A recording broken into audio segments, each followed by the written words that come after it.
Welcome to the Ray Hanania radio show, brought to you by the U.S. Arab Radio Network and sponsored by Arab News, the leading English language newspaper in the Middle East at arabnews.com. I'm Ray Hanania. This season, the Ray Hanania show focuses on the U.S. presidential elections on November 5th. First up in segment one is Yossi Mekelberg, an Israeli. Mekelberg is Associate Fellow with the Middle East and North Africa Program at Chatham House since 2002. Next is James Zogby, President of the Arab American Institute. Zogby currently serves as chair of the DNC Ethnic Council, an umbrella organization of Democratic Party leaders of European and Mediterranean descent. He was also a delegate at the convention. For more information on me, you can go to rayhanania.com and hang on, and we're going to come right back to talk with Yossi Mekelberg and James Zogby right after these messages. ArabNews.com, bringing you breaking news from across the Middle East and the latest on Arabs in America. Get inside the latest headlines with expert analysis and insights at ArabNews.com. Join over 5 million Facebook fans and over 10 million monthly readers. ArabNews.com, news that matters to you. Get ready for an amazing experience at Ishtar Restaurant on 15 Mile Road in Sterling Heights. Enjoy excellent hospitality from owners Ali Al-Baghdadi and Fatty Bonham, serving the best in Mediterranean food. Try Chef Ali Al-Baghdadi's famous shawarma, the best Iraqi grills and food, and the best Arabic and international dishes. Dine in our authentic atmosphere or take out. Call 586-698-2585 or check us out on Facebook. Ishtar Restaurant practices all CDC guidelines and is open every day 11 a.m. to 10 p.m. Have an amazing experience today at Ishtar Restaurant, 3625 15 Mile Road, Sterling Heights.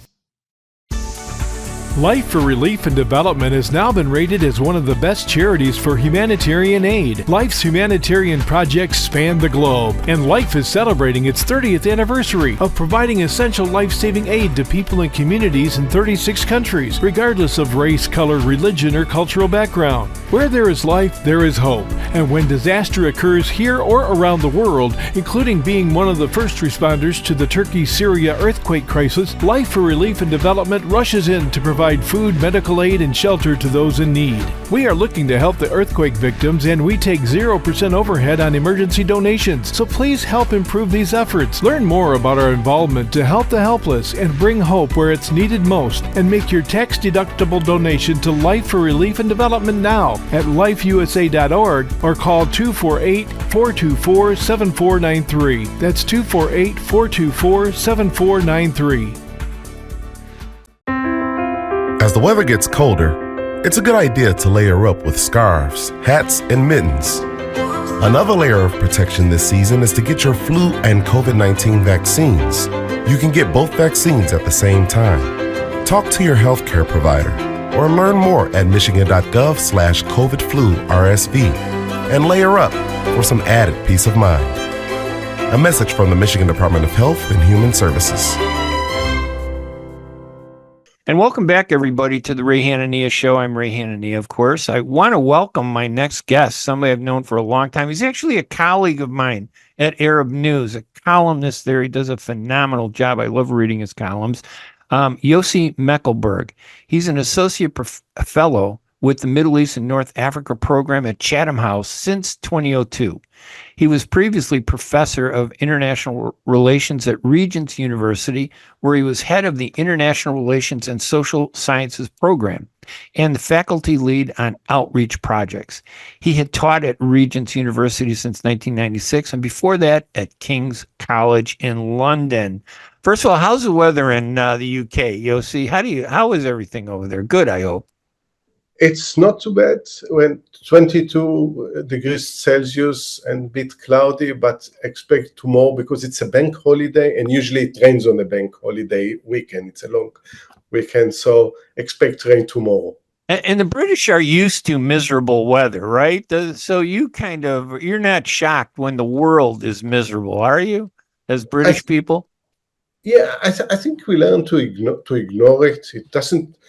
It doesn't register that it's actually so miserable sometimes, but it's not too bad. The summer but we'll see tomorrow, especially that I'm going to see my favorite football team, and it's supposed to be very wet. All right. Well, we hope you have a good experience there. But of course, talking about miserable situations, the Middle East is probably at the worst situation they've ever been as a result of the violence that took place October 7th by Hamas and the subsequent 10 months of violence by Israel's government. This is really worse than I've ever seen. I mean, it's hard to believe that there's going to be a moment when the two sides can come together. What's the likelihood that the two sides can actually get past this and reach a peace accord? Doesn't this make it impossible to do this? Thank you, and thank you for having me again on your show. It's a great privilege. And I think, we've been observing this situation for many years. And I think we couldn't imagine that it will get that bad. We always thought, or for a long time, the situation is deteriorating. We thought it was unsustainable before October 7. At one point or another, it would implode, but probably in the most horrific way that we the people there, have experienced that since October 7. Now, on the one hand, if people both in Israel and Palestine and in the region and the rest in the international community, they haven't reached now the conclusion that there is a desperate and urgent need to solve this once and for all in a just and fair way, when are they going to reach this conclusion? At the same time, there is the Israel and Palestinians still not at the point that they trust each other enough. They thought that the war reached its conclusion and are not in a hurry, unfortunately. And I talk more about the leadership than the people themselves, to sign a ceasefire agreement, to see the hostages back, to start the reconstruction of Gaza. But this has to happen at one point or another. I always take solace of the fact that all wars come to an end at one point or another. The unfortunate thing is the price that's on the way. And the price is usually not paid by the leadership, it's paid by the people. And we see it right now. We saw it what happened on October 7 in Israel. And we see it, since then, the heavy price that is paid by so many Palestinians on a daily basis. But I think the one thing we should focus on is that at the end of the day, the Israeli-Palestinian conflict is not ahistorical, and there is no reason that it can't find a reasonable solution. It's not going to satisfy everyone, but it will be enough to move away from the bloodshed, the horrible bloodshed that we see now. And I guess I should ask about Israeli politics and then U.S. politics and how it plays into this conflict from the standpoint of Israel's government. And I always like to distinguish when I talk to people. There's Israelis as people, there's Palestinians as people, and then there are Israelis as government. To question government, I think, is legitimate, and respect people is also a legitimate thing. But when we look at the Israeli government, it seems that Netanyahu doesn't want peace. From an Arab American perspective, maybe from the Palestinian perspective, how do you respond to people when you hear that he doesn't want peace, so we can't have peace as long as his government is in place? They say that every country gets the leaders that it deserves. I think in the case of Israeli government, the punishment is way bigger than the sin. So I think Israel deserves better leadership.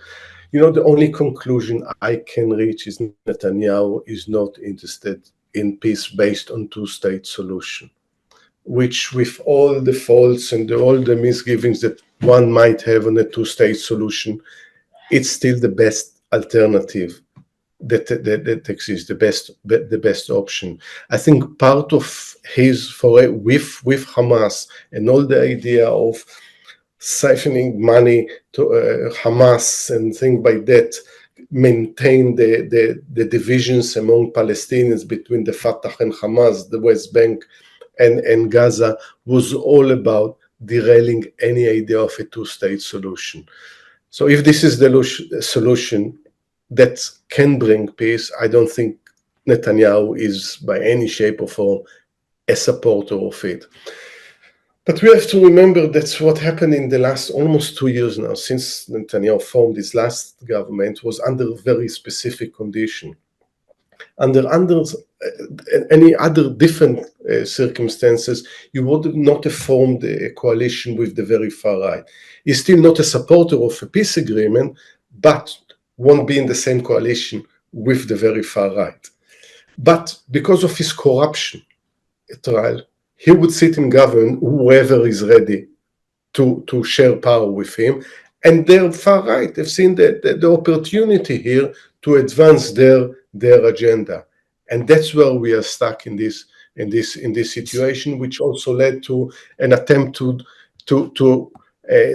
weaken the democratic system in Israel, weaken the judicial system in Israel, especially the Supreme Court, that lets also to weaken Israel preparedness to war. And that's the kind of crisis that Israel, it's a prolonged crisis in Israel politics, but at the end of the day, neither this government nor Netanyahu are friends of peace and end this conflict through a two-state solution.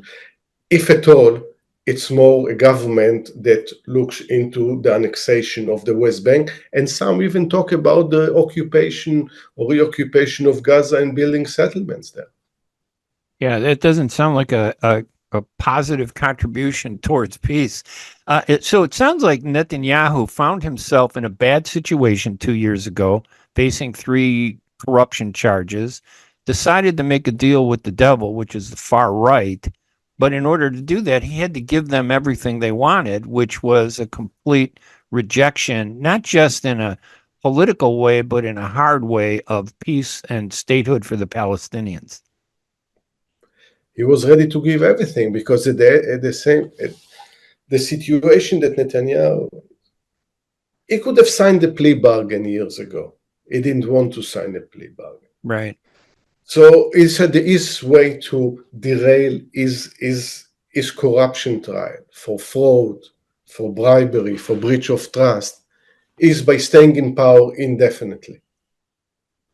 Part of it, I think, when you are so long in power, and altogether Netanyahu had been more than 18 years prime minister, you start believing there is no one that deserves to replace you, which of course is a big historical mistake.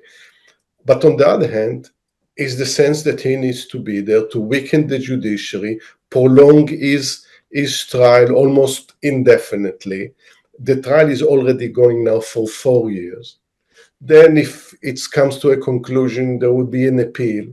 And then, we'll see what happens. For this, he needs a coalition. And the coalition, that the only one that he could form is the one with the Ben-Gvirs and Ben the Smotrich of this world. And we see what happened, whether it's settler violence and expansion of settlements, or even now, telling Netanyahu that if he would sign a ceasefire agreement, they might leave the coalition, and as a result, lead to fresh election. And I guess the question then is, would fresh elections change anything? Do you really think it would make things better? What would change? Let's say if Netanyahu lost and he wasn't the prime minister, with all the options out there, would it be better or maybe just a little bit better? Yeah.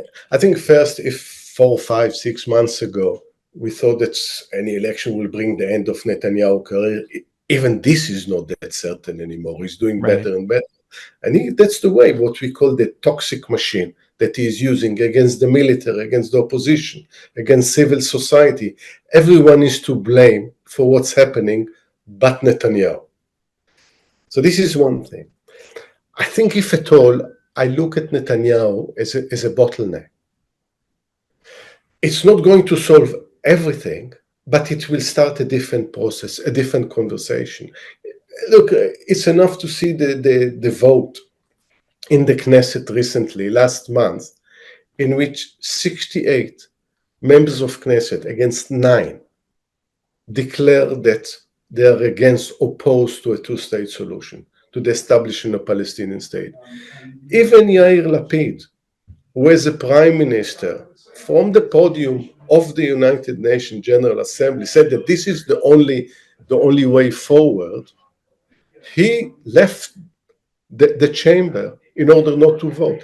The Labour as well, they didn't vote, they stayed out of it. So the question, to your question, who is supporting it? What's going to change? I think it will be a gradual one. It will be with the end, hopefully, soon of the war, with a different government when and if it happens, it might start a new conversation. And in the United States, of course, it's a whole different ballgame, but in a way, it's parallel to what happens in Israel. Israel has a very strong lobby in the United States, APAC, the Political Action Committee, a network. They were bragging that they have won 284 elections that they backed. Every candidate they supported in 284 elections won. And to get APAC money, you obviously have to support the Netanyahu government. Two progressive Congress people, Corey Bush and Jamal Bowman, lost their races because of the fight with APAC. How, before I even get into the specifics of our current political election coming up, how does that not contribute to the conflict? That the U.S. doesn't even really have the wherewithal to force Israel's government to change, to do what's right. My personal view for many years that APAC is causing more damage than any good, not only in the United States. I think the damage this causes to Israel. Because if the idea that prolonging and perpetuating the conflict with Palestinians is the thing which serves Israel's security interest, well-being, I think it's a mistake. And you know, as well as I, that the liberal, progressive elements in the Jewish community in the United States is very strong. Maybe they don't manage to translate it into influence. Sometimes the way that APAC would like at least people to believe they have. And as a result of it, we're stuck in this kind of, you have to support not Israel, you have to support the Israeli government. Whatever the Israeli does and say, we need to support. I think it betrays Israel's interest to reach a peace agreement with Palestinians by that they secure its well-being, security in the long term. We know in recent years that it put under threat the normalization with other countries, including the possibility of normalization with Saudi Arabia, let alone we've seen over the last year how supporting the war in Gaza improved Israel position in any shape or form. So we need to change this discourse in the United States. The other thing is what's about American interest. Where is the American interest lying there? When Blinken now, on his 9th visit to the region, almost begging for a ceasefire, and I'm saying it's not 100% Israel's fault. Hamas plays its role as well. But it's enough that Netanyahu is delaying and putting a new condition. While it's linked also to the possibility or the threat, the danger of a regional war, this is where it intervenes with American interest, the implication of a regional war and American interest. So discussion should be also what is good for America. Yeah, you don't hear that question asked or answer when we talk about the Middle East sometimes. On the one hand, Israel has APAC to help. It's kind of like a side guard, so Israel's government has someone here in the United States to help them protect their interests. The Arab world doesn't have anybody in the U.S., do they?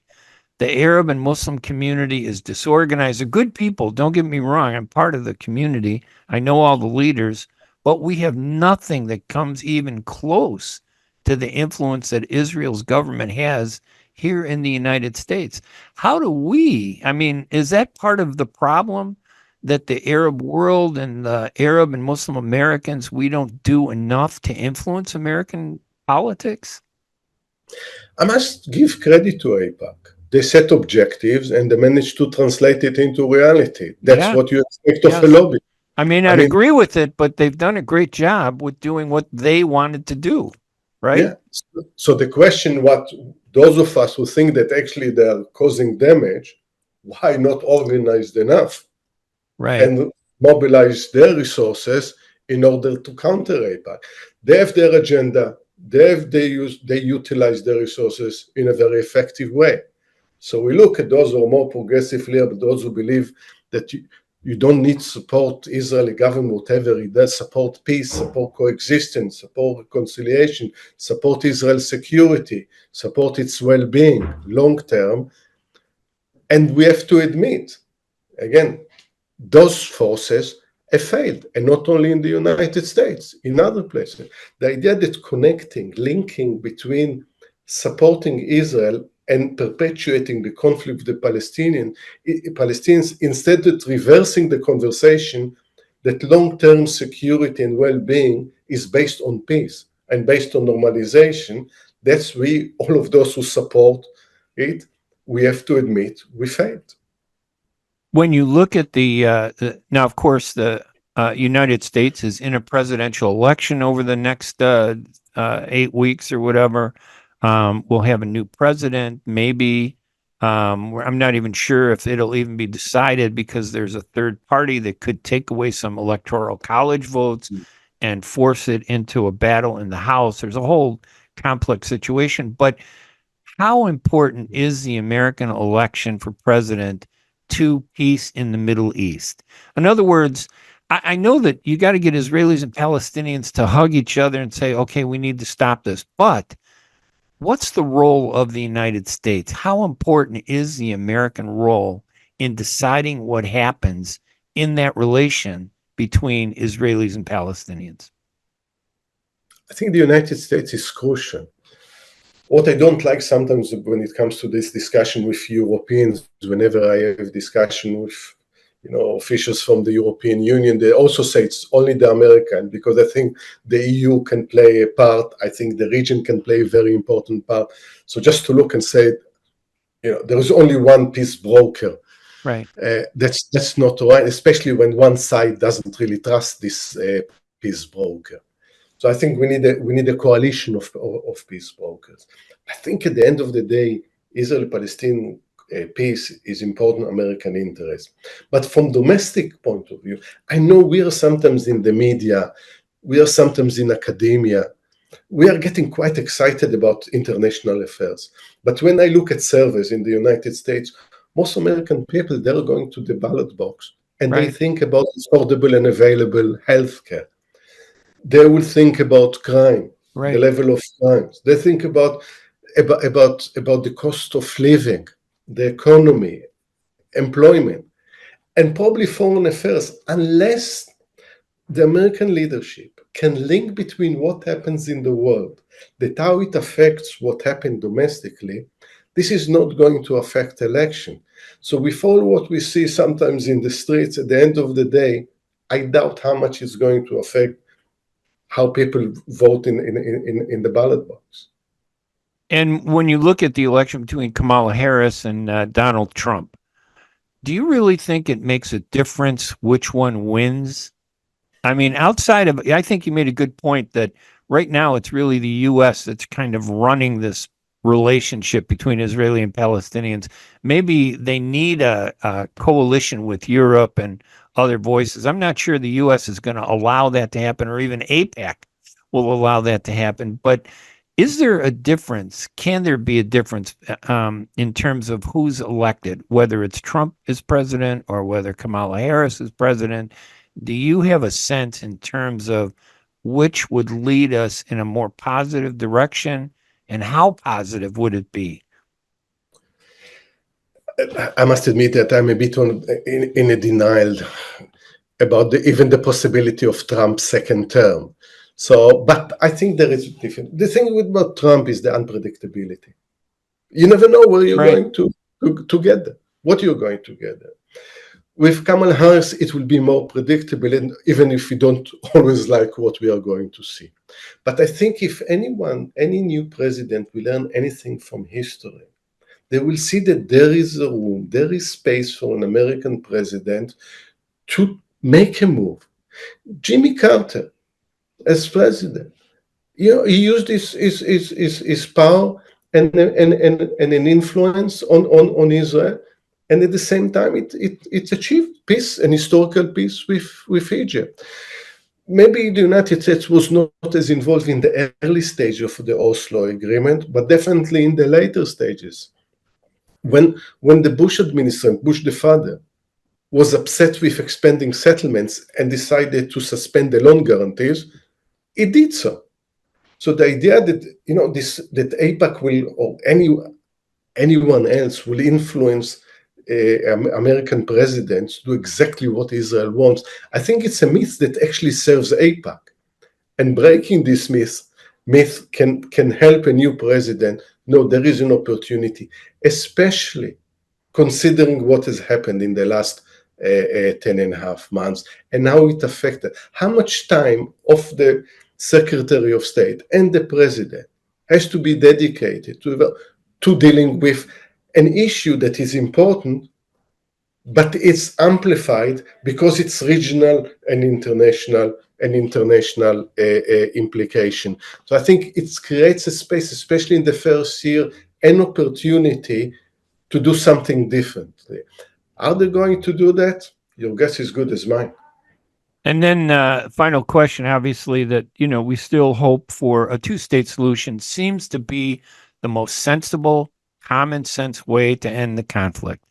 But we see facts change on the ground, expanded settlements. Things can be reversed, some people say, but what do you say to people when they say, oh, it's not possible anymore to do a two-state solution? Is it possible to still do a two-state solution regardless of the events, the horror of the events, regardless of the changes on the ground? Can there still be a two-state solution? I think you and I both saw so many final nails in the coffin of the two-state solution. It's full of final nails. Yeah. And I always look at the alternatives. If someone will show me there is a better alternative in which everyone, Palestinians and Israel, have the same political, social, civil rights, human rights, why not? Put it on the table. I haven't seen one.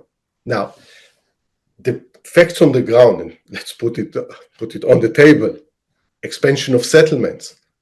The settler population, more than 700,000. The encircling of East Jerusalem with settlements made it more difficult. What we need to look is creating a two-state solution in a one-state reality. To look into a different modality than probably we looked at in 1993. And one of the options is to look into confederation. You have two states, but also because of the size of the territory, that doesn't need hard borders.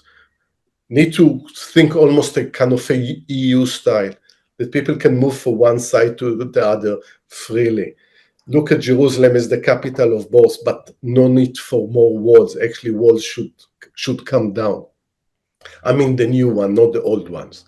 So I think in this sense, we need to look at the modalities, but for this, we also need new leadership in both, new Palestinians and Israel leadership, but an international community that is devoted, dedicated, and can look long-term how to resolve it and make sure that both sides understand that this is also not only their interest, but also the interest of the international community. I want to thank my guest, Yossi Mekelberg. He's a colleague of mine as a columnist at Arab News.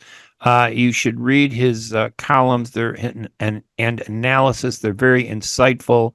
He offers an important perspective on what could happen and what is happening in the Middle East.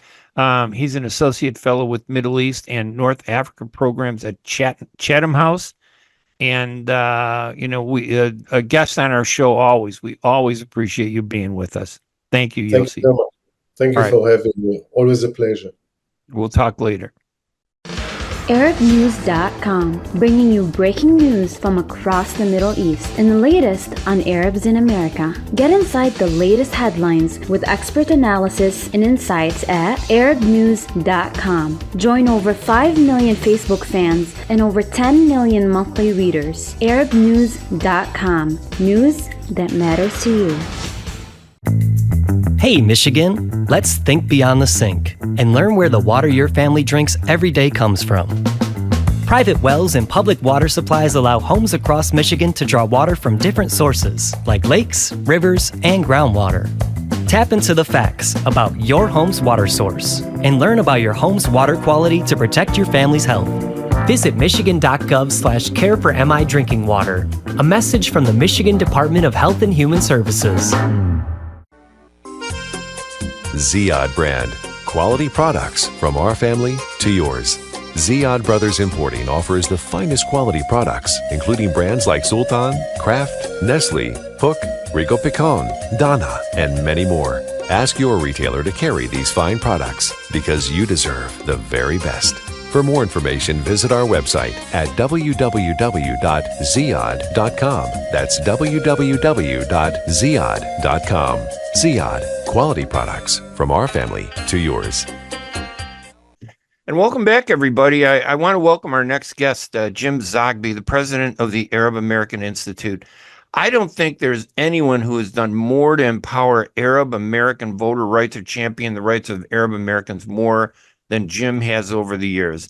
Zogby was a DNC delegate at the convention, and he currently serves as chair of the DNC Ethnic Council, an umbrella organization of Democratic Party leaders of European and Mediterranean descent. He co-organized several public forums that paralleled the convention, which showcased the voices of Arabs on the Israel-Gaza conflict and the Middle East. Jim, welcome to the program. Thank you, Ray. It's always a pleasure to have you on there. I mean, listen, we just came out of this convention. What do you make, first of all, of Vice President Kamala Harris's brief comments? I think there were like about 40 seconds out of a 35-minute speech. Considering that's such a big issue, didn't seem like she paid enough attention to it. But what did you make about her comments on Israel and Gaza? Look, the first part of the comments were typical. I mean, everybody says that. The second part had never been said before. Go back in history and look at past presidents, and no one has ever actually mentioned the word Palestine or talked about self-determination. Her words about suffering were quite extraordinary. I've seen a lot of naysayers. Okay. She approached the suffering in the passive voice. She didn't accuse Israel of whatever, and that's all true. I keep telling people we're not in a sprint, we're in a marathon, and the progress that gets made is slow, but it's a step forward. And I am not someone who is being a Pollyanna about it. I've been accused of that, or saying the glass is half full. I remember when we didn't have a glass, and now we're filling it. And I think it's due to an incredible amount of work done by so many people across the country that have elevated this issue.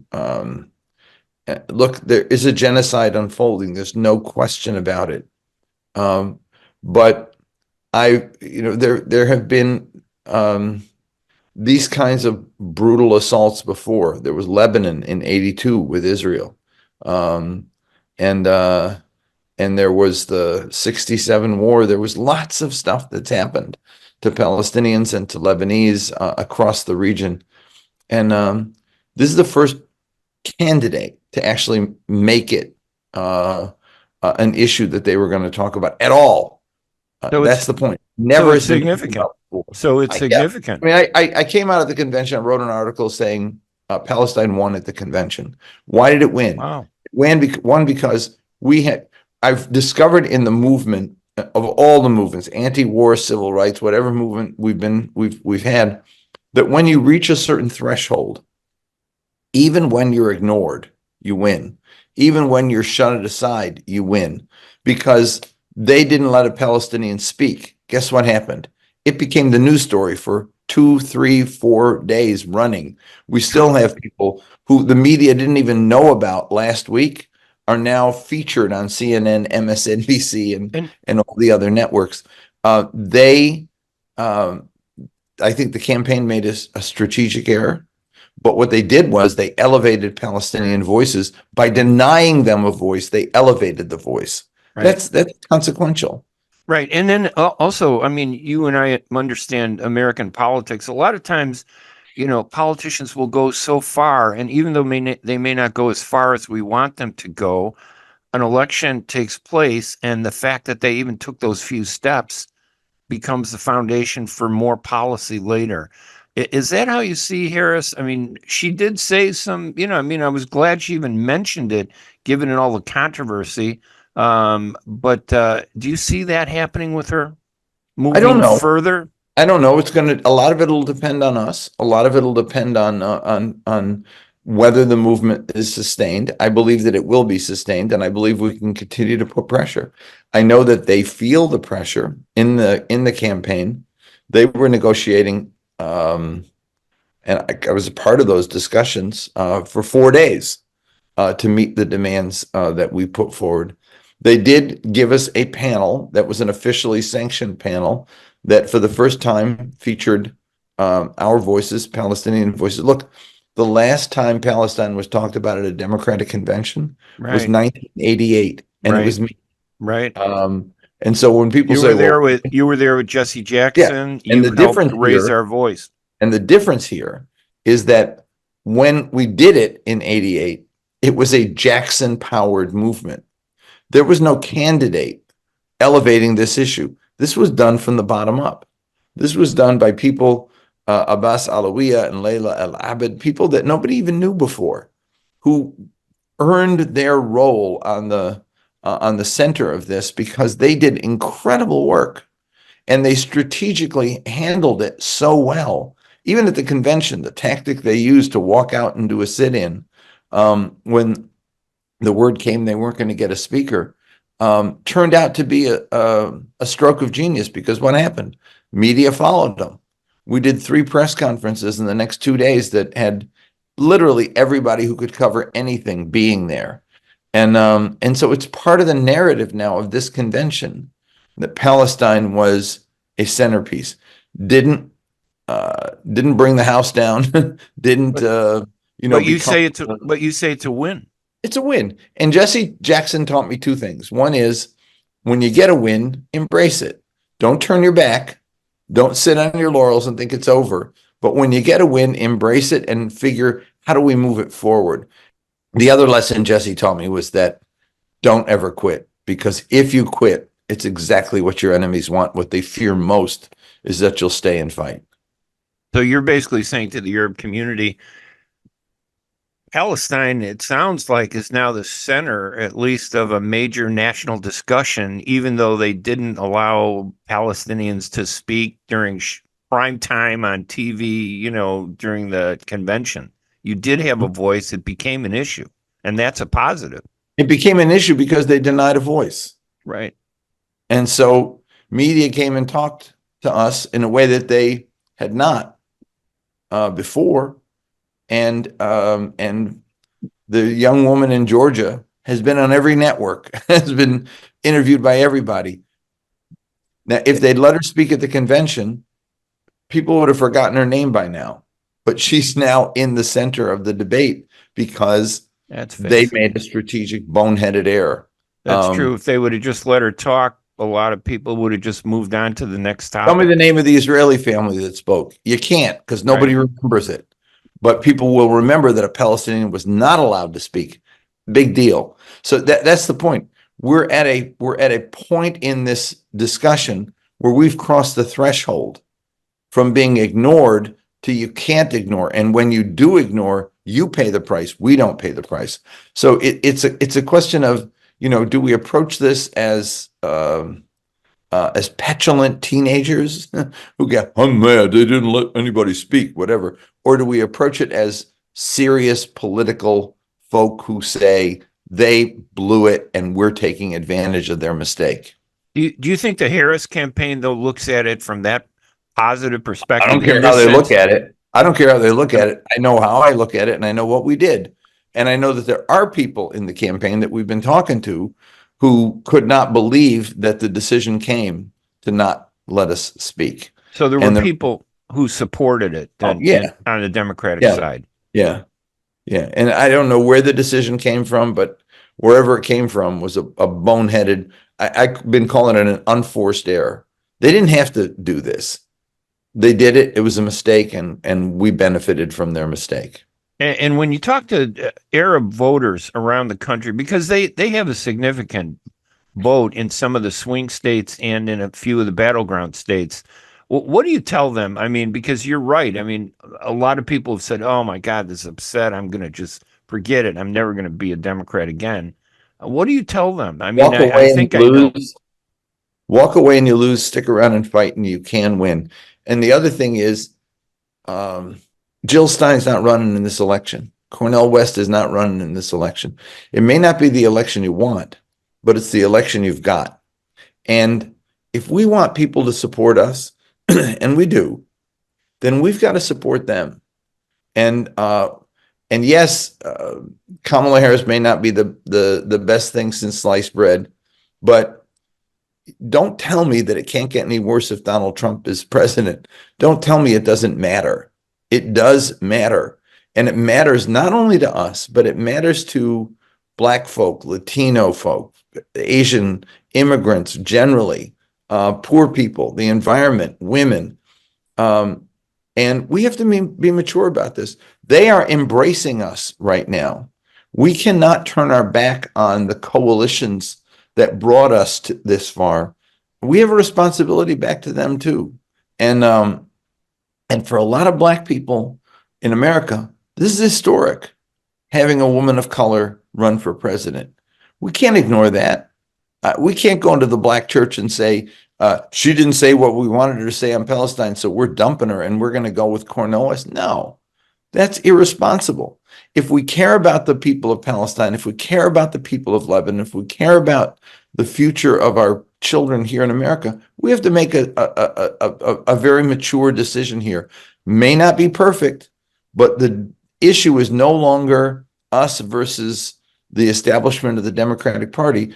It's Kamala Harris versus Donald Trump. Do not tell me it makes no difference. Don't tell me it didn't make a difference if Al Gore had beaten George Bush, or if Hillary Clinton, who I had real difficulty supporting, if she had not won against Donald Trump. Don't tell me there would be nothing different. Why did the Democrats make it so difficult? Because I could not support Hillary Clinton. It was and hard.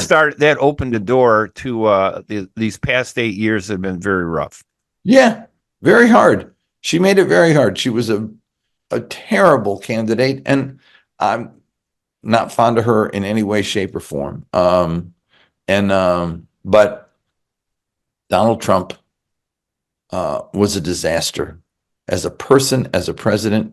And all the things he did, his deplorable behavior toward women, the way he encouraged violent, not only debate, but violent behavior, the level of rancor in our political discourse, the amount of hate crimes that increased against our people, and January 6th, which I don't think anyone should ever forget. They're trying to make it out to be a stroll in the park or a tour, a peaceful tour of the Capitol building. This was an insurrection. And I know there are people out there saying, yeah, they deserved it, whatever. No, do not look, we have a right to be angry. We don't have the luxury of being angry.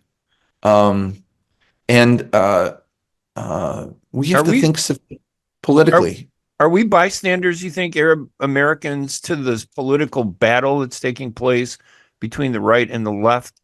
And you're saying we have to look at the best interests on our side? On our side, it's that people who are allies in this movement. Evangelical, right wing, no. The Proud Boys, no. Moms Against Liberty, Moms for Liberty, they call themselves, no. They're not our allies are are in the civil rights movement. Our allies are in the women's movement. Our allies are in the folks who marched against guns. Look at the marches that have taken place over the last 8 years. It's the same people in those marches that are in the marches for Palestine now. The same students who campaigned on those issues are campaigning. One difference: in some of those marches, our people were not present. Our people were not present. And that is where the error is. We can't expect them to march for us and with us, and we not march for and with them.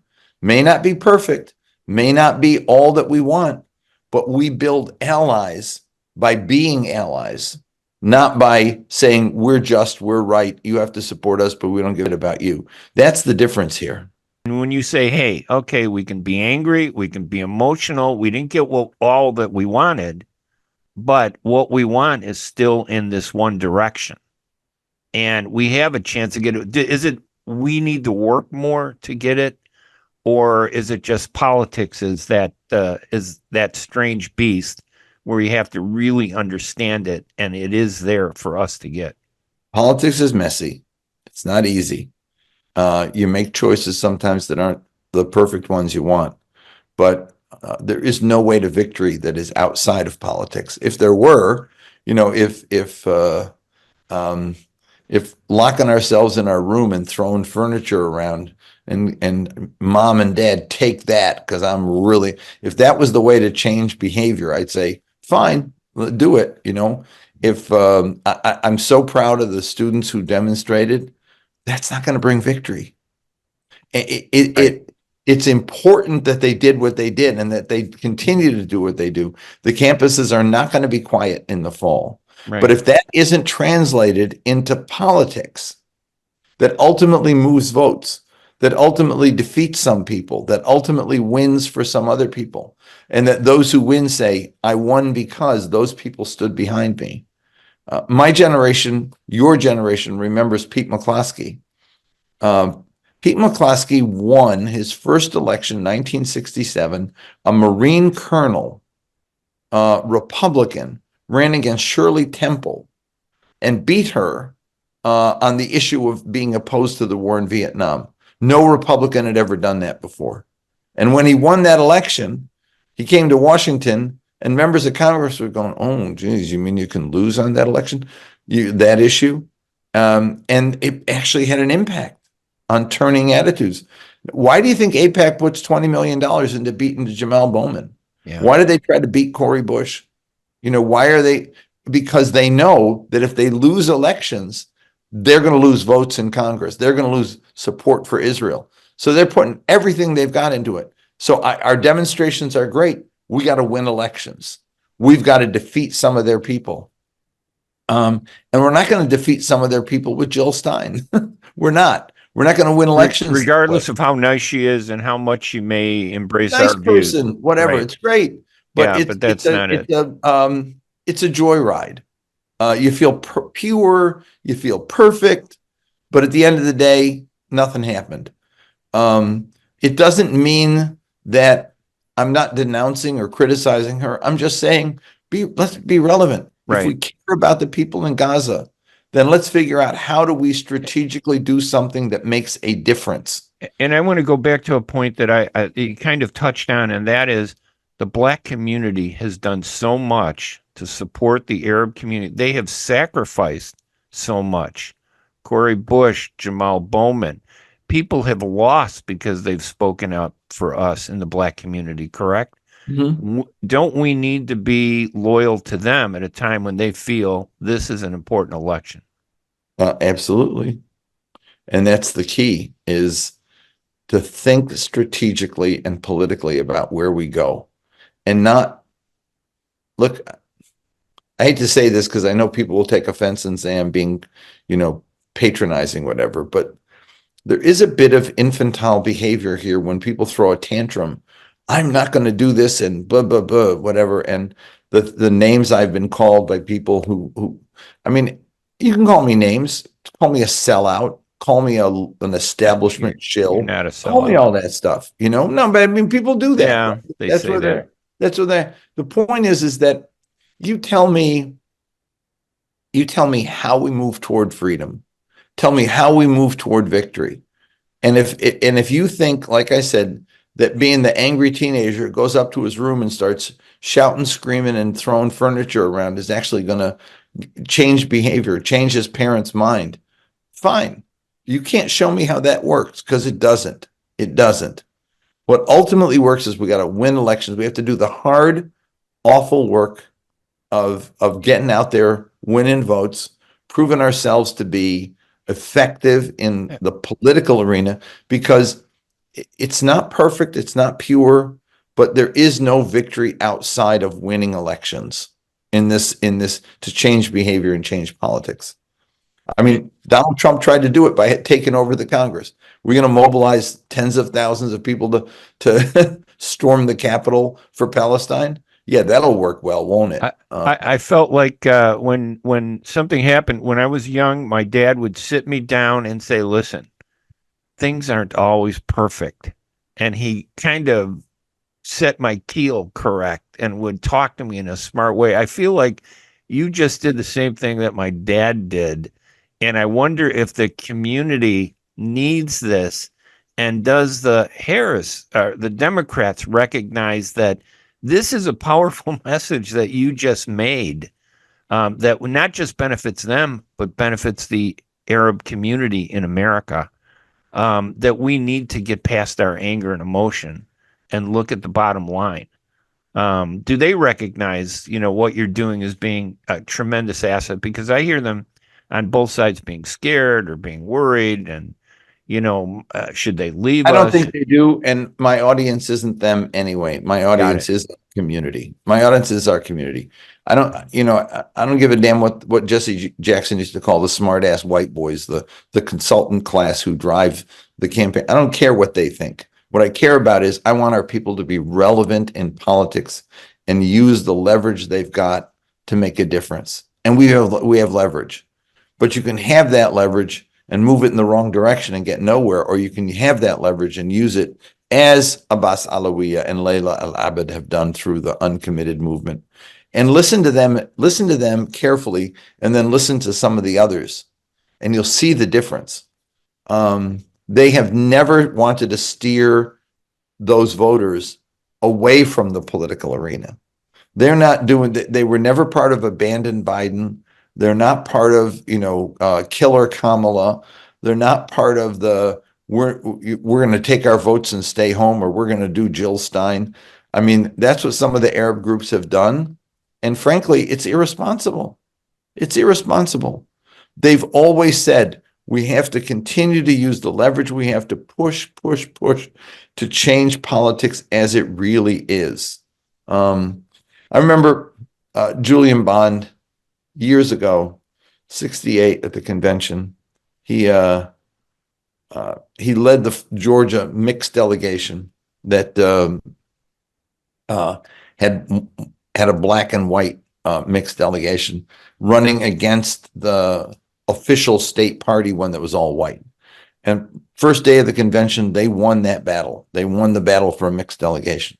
Second day was the war in Vietnam was centerpiece to the Democratic Party platform. And Julian Bond was a crossover, civil rights and anti-war. And he was one of the leaders advocating to end the war in Vietnam. And that lost. Next day was the nominations for vice president. And Muskie was the choice of the establishment. And the anti-war folks wanted Julian Bond to run, and they were there standing on the chairs chanting Julian Bond because the convention was trying to lock it out. And that's when Daley brought the cops into the convention to beat up the delegates. Third night, Humphrey came out to give his victory speech. Muskie came out and they were on stage. The balloon dropped.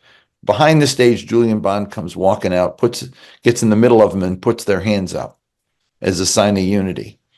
I didn't know Julian then, but I met him about 4 years later. He then ended up living in my neighborhood, and we did some stuff together. But I said to him when I met him, I was driving him to the airport. I said, "What'd you do that for? You broke our hearts. Why did you do that?" He said, "Look," he said, "there's two kinds of people. There are those who sort of look at the muck of the world and say, I can't get involved in that. because my principles say I can't do that.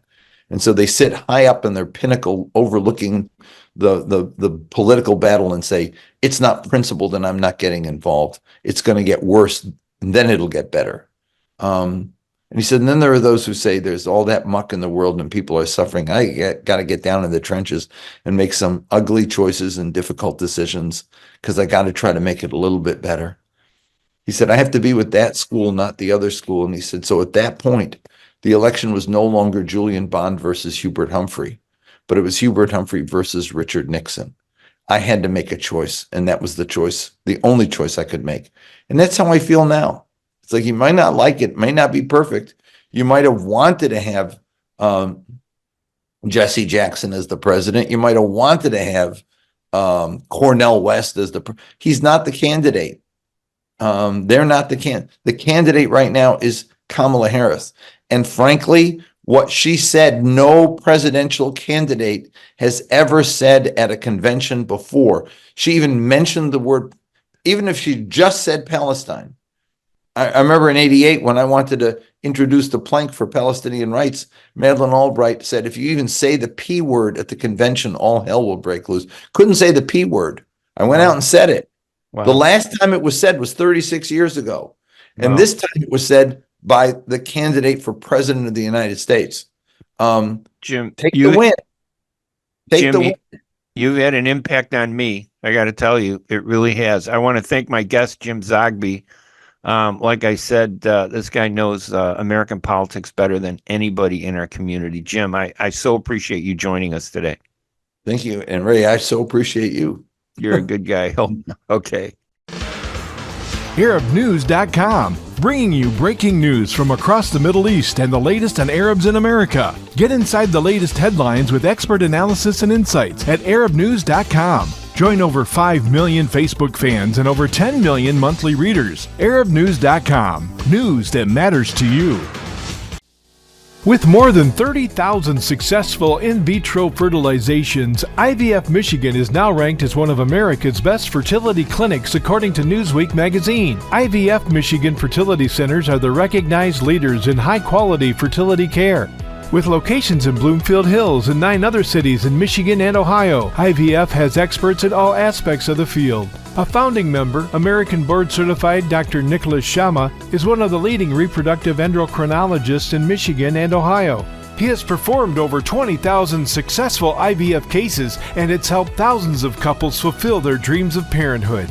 When it's time to get personalized care from Dr. Nicholas Shama at one of America's best fertility clinics, call IVF Michigan Fertility Centers in Michigan and Ohio toll-free at 855-952-9600. 855-952-9600.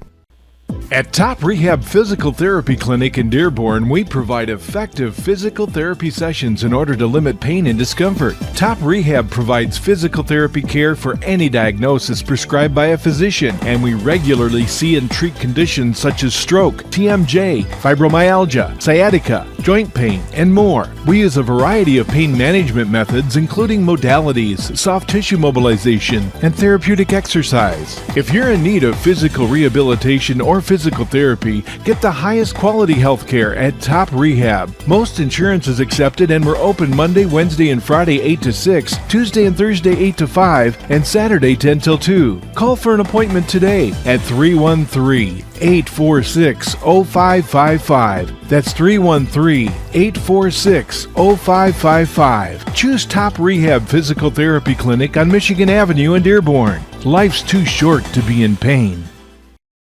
Thank you for listening to the Ray Hanania radio show, brought to you by the U.S. Arab Radio Network and sponsored by Arab News, the leading English language newspaper in the Middle East at ArabNews.com. Join us again next Thursday night here at WNZK AM 690 Radio for another episode exploring the presidential elections, Arab Americans, and Middle East and U.S. politics. I'm Ray Hanania. Get more information on all of my writing, my radio programs, and podcasts by visiting Hanania.com. Talk to you next week, everybody. Bye-bye.